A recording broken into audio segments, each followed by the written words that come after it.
Good morning, guys. Today we've got here ZTE Blade V50, and let me show you how to add a fingerprint to this device.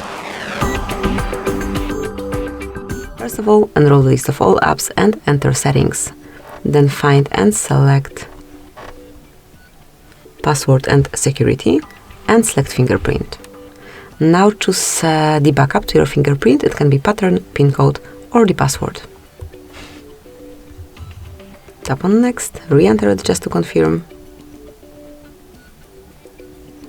And let's mark register. As you can see, the battery, not the battery, but the fingerprint sensor is located on your power button. And smoothly place your fingerprint on the sensor, lift it up and place it as many times as needed. You will be able to observe the progress on your screen.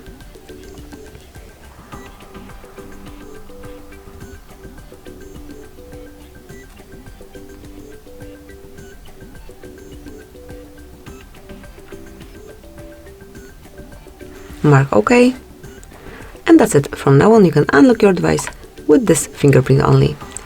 Thank you for watching, please subscribe our channel and leave the thumbs up.